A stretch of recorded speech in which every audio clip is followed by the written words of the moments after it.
आज आपण नवग्रह सिरीज मध्ये एक अशा ग्रहाविषयी माहिती घेणार आहोत ज्याला ग्रहांचा सेनापती म्हटलेला आहे. बघा, सूर्य जर राजा असेल तर मंगळाला सेनापती म्हटलेला आहे. आता मार्स म्हणजेच मंगळ हा कशाचा कारक आहे हो? मंगळ काय आहे? आता मंगळ बघितलं तर प्रत्येक जीवितामध्ये त्याचा देह हा मंगळ आहे, त्याची बॉडी मंगळ आहे, त्याची शक्ती मंगळ आहे. म्हणून मंगळासाठी एक वर्ड वापरला जातो, देहकारका, दी कारका ऑफ देहा, दी कारका ऑफ बॉडी. त्यामुळे लिहू शकताय मंगळ म्हणजेच मार्स,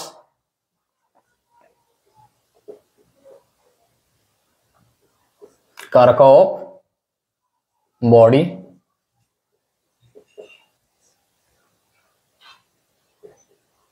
दी कारका ऑफ देहा.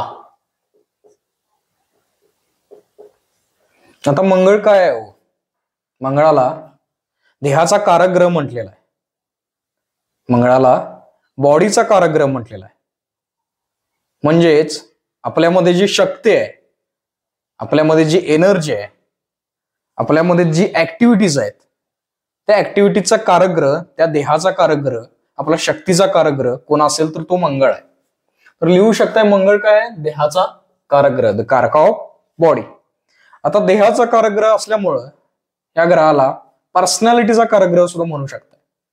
तुमची पर्सनॅलिटी कोण असेल तर ते पर्सनॅलिटी म्हणजे मार्स आहे. थोडक्यात तुमची पर्सनॅलिटी कोणाच्या अंडर आहे तर मंगळाच्या अंडर आहे. आता पुढे बघितलं तर सूर्याला आत्मा म्हटलेला आहे, सूर्याला ग्रहताऱ्यांमध्ये जीविताचा आत्मा म्हटलेला आहे. आणि या आत्म्याला प्रोटेक्ट करणारी शक्ती म्हणजेच आपलं आत्मिक बल हे मंगळ आहे. तर लिहू शकता की आपलं आत्मिक बल काय आहे? आत्मिक बल म्हणजेच आपला कॉन्फिडन्स काय आहे तर साक्षात मंगळ आहे. आता हा कॉन्फिडन्स आहे तर प्रत्येकामध्ये तो अँगर सुद्धा आहे आणि त्या अँगरच्या रूपाने तो बाहेर सुद्धा पडत असतो. म्हणून मंगळाला अँगरचा कारक सुद्धा म्हटलेला आहे. आता अँगर आहे तर तिथे कॉरल्स पण आहेत, म्हणून कॉरल्स, भांडण तंटे आणि आपला अँगर याचा कारक कोण असेल तर मंगळ आहे. तर मंगळासाठी लिहू शकताय अँगर, कॉरल्स अँड एनर्जी याचा कारक ग्रह कोण असेल तर मंगळ आहे. आता मंगळ जर सेनापती असेल तर हा डिफेन्स करण्याचं काम करतो, म्हणून मंगळाला तुम्ही डिफेन्स करणारा ग्रह म्हणू शकता. आता डिफेन्स करणारा ग्रह आहे तर हा ग्रह आपल्या कुंडलीमध्ये ज्या भावामध्ये बसलेला आहे त्या भावाला प्रोटेक्ट करण्याचं काम सुद्धा या ग्रहाकडे आहे. म्हणून मंगळ काय आहे? The protector. मंगळाला तुम्ही काय म्हणू शकताय? दी प्रोटेक्टर, दी प्रोटेक्टर. मंगळ काय आहे तर प्रोटेक्ट करणारी शक्ती ही मंगळ आहे, डिफेन्स करणारी शक्ती मंगळ आहे, तुमची एनर्जी मंगळ आहे. आता पुढे बघितलं तर मॅनेजमेंट करणारी शक्ती सुद्धा मंगळ आहे, मॅनेजमेंट करणारी शक्ती सुद्धा मंगळ आहे. त्यामुळे मॅनेजमेंट फील्ड कोणाच्या अंडर आहे? मंगळाच्या अंडर आहे. आता त्याच्या पुढे बघितलं जर मंगळ डिफेन्सला रिप्रेझेंट करत असेल, आत्मिक बलाला रिप्रेझेंट करत असेल, बॉडीला रिप्रेझेंट करत असेल, देहाला रिप्रेझेंट करत असेल तर प्रोफेशन वाईज मंगळ हा ग्रह आर्मी, पोलीस किंवा मार्शल आर्टचं जी फील्ड आहे ज्यात कमांडो सेक्टर सुद्धा येतो याला रिप्रेझेंट करतो. आर्मी, पोलीस, कमांडो सेक्टर, जेवढे जेवढे डिफेन्स सेक्टर आहेत ते सगळेचे सगळे सेक्टर, जेवढे जेवढे मॅनेजमेंटचे सेक्टर आहेत ते सगळेचे सगळे सेक्टर कोणाच्या अंडर येणार तर या मंगळ ग्रहाच्या अंडर येणार. ज्याचा मंगळ उच्च आहे किंवा ज्याचा मंगळ पॉवरफुल आहे तो या सेक्टरमध्ये थोडक्यात जाणार आहे. त्यामुळे army, police and all type of defence sector and management sector कोणाच्या अंडर आहे तर मंगळाच्या अंडर आहे. आता बघा, मंगळाला भूमीचा पुत्र म्हटलेला आहे. मंगळाला भूमीचा पुत्र म्हटलेला आहे. म्हणून जेवढ्या जेवढ्या लँड्स आहेत आणि लँड्स रिलेटेड काम आहेत ते या मंगळ ग्रहाच्या अंडर येणार आहे. त्यामुळे मंगळाला काय लिहायचं आहे? दी कारक ऑफ लँड्स.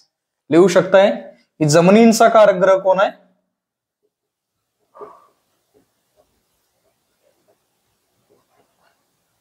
कारका ऑफ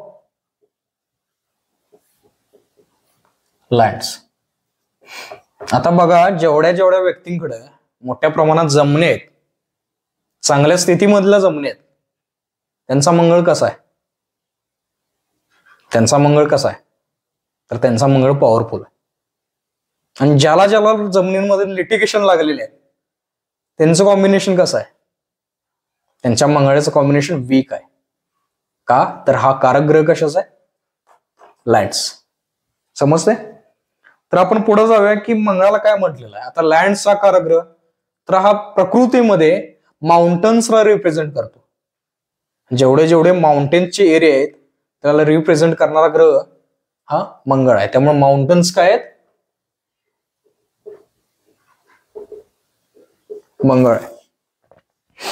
आता देहाचा कारक पुन्हा एकदा या बॉडीचा कारक. त्यामुळे स्पोर्ट्स सेक्शन, जेवढे जेवढे खेळ आहेत, स्पेशल पर्सनलाइज्ड खेळ आहेत, ज्यात बॉडीचा ऍक्टिव्हिटीज भरपूर व्हायला, बॉडीचा यूज भरपूर व्हायला, ते खेळ कोणाच्या अंडर आहेत? त्या बॉडीच्या ऍक्टिव्हिटीज कोणाच्या अंडर आहेत? तो स्पोर्ट्स कोणाच्या अंडर आहे? तर मंगळाच्या अंडर आहे. त्यामुळे स्पोर्ट्स ऍक्च्युअल मध्ये तुम्ही कुठली कपडे घालताय यापेक्षा कुठली कपडे तुमच्यावर जसतात आणि ते जजणं मंगळ आहे. जर सांगायला गेलं तर कुठली कपडे घालण्यापेक्षा, कुठली कपडे घातल्यापेक्षा ती घातलेली कपडे तुमच्यावर ऍक्टिव्हिटली जजणं म्हणजे दिसणं, चांगलं दिसणं, ते मंगळ आहे. एखाद्या घरात गेला आणि त्या घरात जर बघितलं, तिथलं वातावरण बघितलं आणि तुम्हाला ते वातावरण, डोमेस्टिक ऍटमॉस्फिअर जर एका लयमध्ये दिसत असेल की कपडे एका ठिकाणी व्यवस्थित ठेवलेले आहेत, खुर्च्या व्यवस्थित ठेवलेल्या आहेत, घडी गाठलेली आहे, लाईट व्यवस्थित ठिकाणी आहे, पाण्यास तांब्या एका व्यवस्थित ठिकाणी ठेवलेला आहे. आता तिथं गेलं नव्हतं, ती स्मूथिंग एनर्जी आपल्याला काय वाटणार आहे? आग वाटणार आहे की कसं दिसायला, आग दिसायला, घर कसं आहे, आग. पण ज्यावेळी ज्यावेळी ती मार्सची एनर्जी बिघडलेली असणार आहे त्यावेळी त्यावेळी तिथले ऍटमॉस्फिअर तुम्हाला कसं दिसणार? अस्ता व्यस्त. थोडक्यात मार्स काय, जी आग दिसण्याची एनर्जी आहे, जी तुमच्यातली झील आहे, ती मार्स आहे. आता ही झील वाढली तर एन्झायटी देखील वाढली. त्यामुळे एन्झायटीला ट्रिगर करणारा ग्रह कोण असेल तर मार्स आहे. लिहू शकताय आपली एन्झायटी काय? मार्स आहे. आपली एन्झायटी मार्स आहे. स्पेलिंग मिस्टेक होऊ शकता, समजून घ्या. आता पुढे जायचं आहे मशीन्स. बघा, जेवढ्या जेवढ्या मशिनरीज आहेत त्या मशिनरींना गव्हर्न करणारा ग्रह मंगळ आहे. आता मशीन्स आले तर मेकॅनिकल पार्ट्स आले, मेकॅनिकल सेक्टर आला. त्यामुळे जेवढा जेवढा मेकॅनिकल सेक्टर आहे, मशिनरी रिलेटेड सेक्टर आहे, आता मशीन आले तर टेक्निकल फील्ड पण आलं. त्यामुळे टेक्निकल सेक्टर आहे तो सगळा मंगळाच्या अंडर येणार आहे. तर बघा, टेक्निकल सेक्टरमध्ये काम करणारा ग्रह कोण असेल तर मंगळ आहे. आता टेक्निकल सेक्टर आला तर इंजिनिअरिंग आलं. इंजिनिअरिंग काय आहे? मंगळ आहे. लिहू शकताय की इंजिनिअरिंग ज्यात टेक्निकल सेक्टर आहे, ज्यात मेकॅनिकल सेक्टर आहे, ज्यात मशिनरीचा यूज आहे, काय आहे? मंगळ आहे. तुमचं लॉजिक मंगळ आहे, मॅथ्स मंगळ आहे,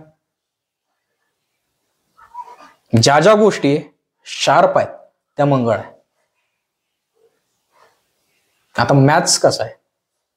शार्प आहे. मॅथ सॉल्व्हिंग करणारा व्यक्ती ते सॉल्व्ह कशा पद्धतीने करणार आहे? शार्पली करणार आहे. आता तो शार्पनेस जो आहे ना, तो मंगळ आहे. समजते?